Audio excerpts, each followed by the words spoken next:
Hey guys welcome to N studio. So ஃபைனலாக நம்ம wait பண்ணதுக்கு ஒர்த்தா வந்துன்னா நம்ம கேவின் ப்ரொடக்ஷன் அஃபிஷியலாக அப்டேட் கொடுத்துட்டாங்க. ஸோ ஃபர்ஸ்ட் வந்து பார்த்தீங்கன்னா ஐ எம் கம்மிங் அப்படின்ற மாதிரி எதனா ட்வீட் போட்டிருக்காங்க. அண்ட் அதுக்கப்புறமா இப்போ வந்து பார்த்தீங்கன்னா இந்த ஜனநாயகன் படம்னா ஏ சர்டிஃபிகேட் வாங்கியிருக்கு அப்படின்றத அஃபிஷியலாக இவங்க வந்து போஸ்டர் விட்டு கன்ஃபார்ம் பண்ணியிருக்காங்க. ஸோ போஸ்டர் பார்க்கறதுக்கு செம்மையா இருக்கு அப்படின்னு தான் சொல்லணும். ஸோ நம்ம விஜய் அவர்கள் வந்து பார்த்தீங்கன்னா ட்ரைலர்ல எதனா ஷார்ட்டை வச்சுட்டு எல்லா அரசியல்வாதிகளும் எதனா அடிச்சிட்டு இருக்கிற மாதிரி ஒரு ஷார்ட் இருக்கும் இல்லையா? ஸோ அதுலேருந்து இந்த ஒரு போஸ்டர் எடுத்திருக்காங்க. ஸோ போஸ்டர் பார்க்க சூப்பராக இருக்கு. ஸோ விஜய் அவரோட லுக்லாம் வந்து செம்ம மாசா இருக்கு அப்படின்னு தான் சொல்லணும். அண்ட் இது மட்டும் இல்லாமல் இந்த போஸ்டர்ல கீழே பார்த்தீங்க அப்படின்னா ஜனநாயகனுக்கு மேல சிஎம்ன்ற ஒரு வார்த்தை மென்ஷன் பண்ணிருக்காங்க. சோ இதுல எதனா மென்ஷன் பண்ணிருக்காங்க அப்படின்னா கண்டிப்பா படத்துல எதனா சிஎம் டைட்டில் கார்டு இருக்கும். சோ வேற மாதிரி தான். சோ பிளாஸ்ட் தான். சோ நான் நேத்துக்கு சொன்ன மாதிரி இன்னைக்கு அப்டேட் கொடுத்துட்டாங்க. அடுத்த அப்டேட் என்ன, அடுத்தது ட்ரைலர் தான். சோ இன்னைக்கு ஈவினிங் 6 PM கண்டிப்பா ட்ரைலர் ரிலீஸ் ஆகிறதுக்கான வாய்ப்புகள் இருக்கு. பட் அதுக்கான டைமிங் சொல்லல. பட் இருந்தாலும் வரும்ன்ற ஒரு எக்ஸ்பெக்டேஷன் இருக்கு. இது மாதிரி தான் ஜனநாயகன் படத்துடைய ஃபர்ஸ்ட் சிங்கிளுக்குமே அப்டேட் கொடுத்தாங்க. ஃபர்ஸ்ட் ஒரு எந்த ஒரு அனௌன்ஸ்மெண்ட்டுமே இல்லாம போஸ்டர் விட்டாங்க. அதுக்கப்புறமா சாங் ரிலீஸ் பண்ற டேட் சொன்னாங்க. சோ அந்த வகையில பார்த்தோம் அப்படின்னா இப்போ ஒரு போஸ்டர் ரிலீஸ் பண்ணிருக்காங்க. கண்டிப்பா ஈவினிங் ட்ரைலர் இருக்குது. சோ எல்லாரும் வெயிட் பண்ணுங்க. தாறுமாறான சம்பவம் loading. So KVN production update கொடுத்த அப்புறமா தான் ரொம்ப சந்தோஷமா இருக்கு. சோ இனிமே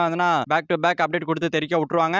ஓகே ஃப்ரெண்ட்ஸ், நம்ம சிஎம் விஜயோட ஜனநாயகன் படம் ஏ சர்டிஃபிகேட் வாங்கியிருக்கு அப்படின்னு சொல்லிட்டு மூவி டீம் அஃபிஷியலான கேவிஎன் ப்ரொடக்ஷன் ஒரு போஸ்டர் ரிலீஸ் பண்ணிருக்காங்க. சோ போஸ்டர் எப்படி இருக்கு அப்படின்ற உங்களோட கமெண்ட்ல சொல்லுங்க. அண்ட் இது மட்டும் இல்லாம ஈவினிங் ட்ரைலர் வருது. சோ யாரெல்லாம் ட்ரைலருக்காக வெயிட் பண்றீங்க அப்படின்றது கமெண்ட்ல சொல்லுங்க. சோ இந்த வீடியோ பிடிச்சிருந்தா லைக் பண்ணிட்டு நம்ம சேனல் சப்ஸ்கிரைப் பண்ணி சப்போர்ட் பண்ணுங்க. ஓகே, தேங்க்யூ ஃபார் வாட்சிங். அடுத்த வீடியோல பார்க்கலாம். தேங்க்யூ.